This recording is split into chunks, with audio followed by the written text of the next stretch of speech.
Hi, I'm Station Alisal, and today I'm just going to be talking about books that I read in February. I do have a bit of a cough, so my voice is very gravelly. Bear with me. So, the first book that I finished in February was this beauty right here, Babylonia by Costanza Casati. And first off, this book is beautiful. Wow. Very pretty. I bought this on Pango Books. It's technically new, but it was secondhand, which for a broke girly like me is perfect. But this book was so fun. I didn't read really anything about it other than maybe a little bit of the synopsis before I read it, but I wanted to be pretty blind going into it. I have the author's first novel, Clytemnestra, on my TBR. This is my book that I'm reading next when I'm finished with my current book. And I'm really excited to read it just because I really enjoyed Costanza's writing and I really enjoyed her world building and her characters. So this book takes place in ancient Babylonia, technically the kingdom of Assyria, and it's about a girl who grows up a commoner in a village, and she's really good at defending herself, fighting for what she wants, and she's very bold. She's a bold character. And she lives with her adopted dad and adopted brother. And she has a pretty bleak childhood. Her brother is really the best friend that she has. She finds herself in the middle of a civil war between brothers who are fighting over taking control of the kingdom because their father has died. And so she gets caught up in the periphery of how that civil war is playing out beyond the capital city. Let me try to find the name of it for a second. The city of Kalu. Okay. And it's a pretty small setting. We mainly stay between the palace, the governor's home, a couple of temple grounds, up and down the city walls, like street paths. And then there is a bit of traveling, obviously, her hometown where she grows up. And then there's a war, and so there's some traveling there as well. The action was very good. I really enjoyed the dynamic between the different characters. We have, so Semiramis, she's our main character, and she is thrown into the midst of all of the political intrigue. She, being a very bold and independent person, is able to make a way and a name for herself. And I thought one of the characters, I always forget names. There's a character in here who's like the secret keeper, the master of secrets, that kind of thing. Does this have like a list of characters? That would be really convenient. Probably not. Probably not at the beginning. Oh, yeah. Cast of characters, because we're confused. So we've got Semiramis. We've got Ninus, who is one of the princes. We've got Acer. Could be Asher, but I'm not really sure. He's another one of the princes. We've got Nisat, who is the king's mother, or the queen mother.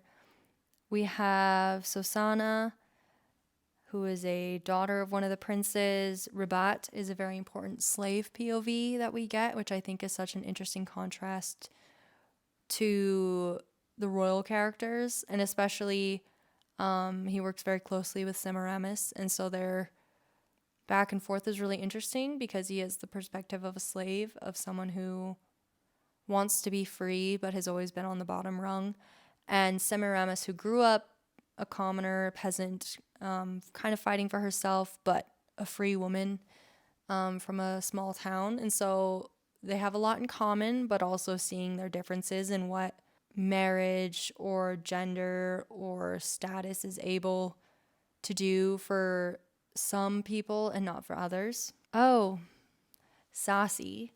Saucy, he's a eunuch, and is the spy master and a member of the king's council. And that's what I thought was really interesting is being a eunuch and also the spy master really gave me Game of Thrones vibes. It's going to bother me. It's kind of hard to type with one hand too. Oh, yeah. So the character Lord Varys from Game of Thrones, the spider, he is the character that I think really solidified my understanding of what a spy master is. I also know in Six of Crows we have the character Inej, who is also the spy master, and she's also a wraith. The book that I'm currently reading, Daughter of the Empire, which is from 1987, also has a spy master character. So I'm realizing that this is a very common trope. And I really enjoy these characters, obviously, because they're shifty, they're secretive, they're really good at like disguising themselves and whatever. So it's really interesting because Semiramis and the spy master, Saucy, they have a lot in common, but again, does she trust him? Especially, can she trust him in learning how this world works and learning politics and intrigue and secrets and all of that? I would say there's a little bit of a trigger warning for child abuse, domestic violence. There's attempted rape. There's a lot of graphic violence in the war chapters. It's not so intense, I would say. Definitely not Game of Thrones graphic. What I really enjoyed was seeing how the characters work through PTSD, especially Semiramis, who's never been to war until the war chapters. And so I thought that was super interesting to explore how much trauma the war and the violence that the Assyrians kind of bring upon themselves and like everyone else, how much it affects the individuals and the society as a whole, and what people are willing to accept violence-wise, and just how people act in general. I thought it was really interesting. It has a really funny, well, it was funny to me because I don't think I've read a book like this in a while, but there was kind of a polyamorous love triangle going on, and I'm not going to say who with or how or whatever. And they like kind of know, or at least one of the couples knows about the other one. I don't really know, but part of me was just like, why don't y'all just get together? Like, doesn't need to be a secret. Anyways, thought that was funny. Really good story writing. I love it. It's a novel, so there's not even like pressure to read a whole series, which is great. It's all tied up nicely in this one book. 432 pages. I would say it's a historical fiction. It's not really, okay. It might not technically be historical fantasy, but I kind of consider it historical fantasy. How can someone who's a woman have power? What powers do the slaves exert in their own ways, even though they don't really have much agency over their own lives? Very interesting stuff, and I loved it. I think my ring light is dying. Okay, Babylonia, I gave 5 out of 5 stars, and I think you should read it.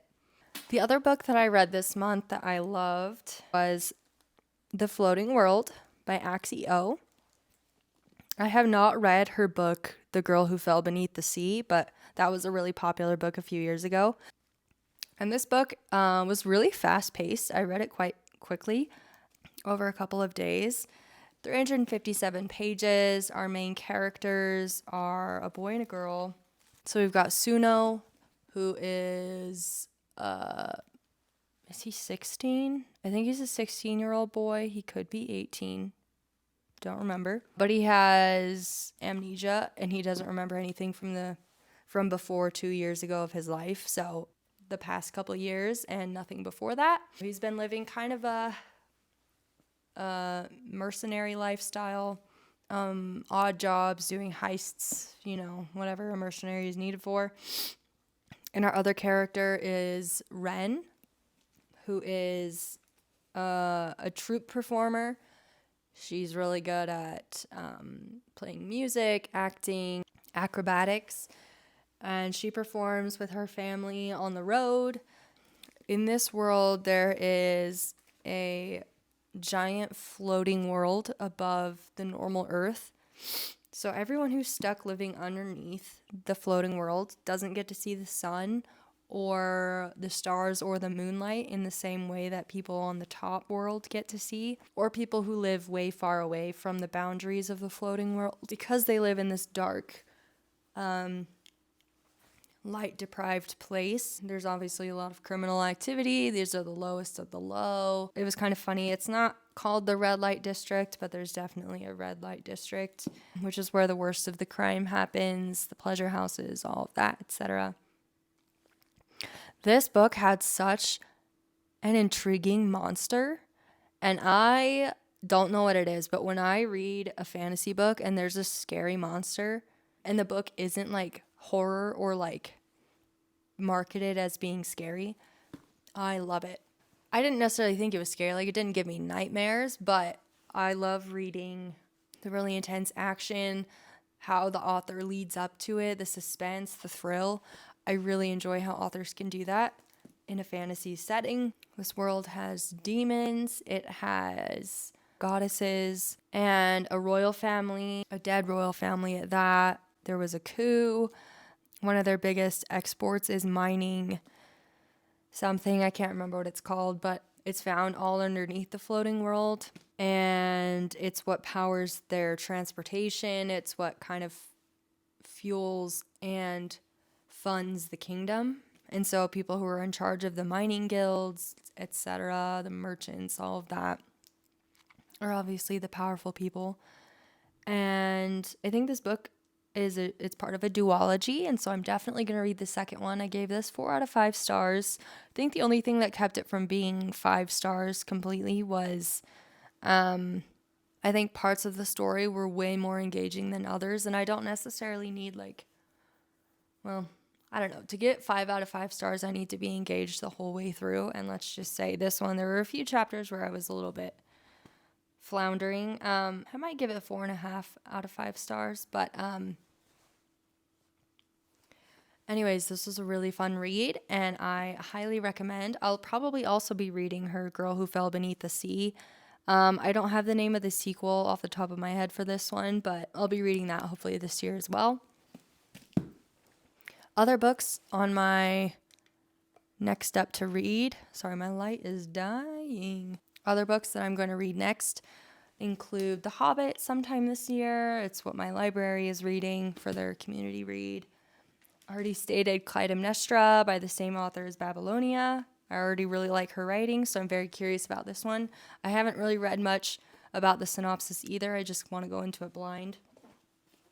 This book I'm currently reading, Daughter of the Empire, by...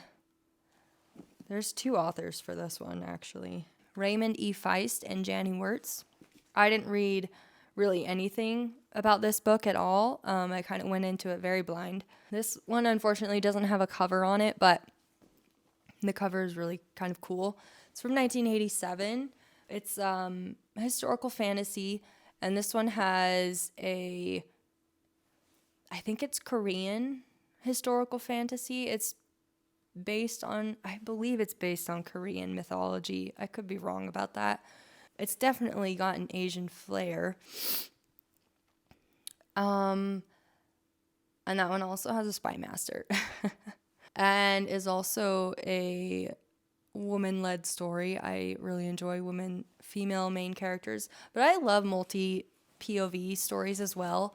When I can have a male and a female main character, I really enjoy those stories as well. So, anyways, highly recommend The Floating World by Axie and Babylonia by Costanza Casati, and I'll see you next month.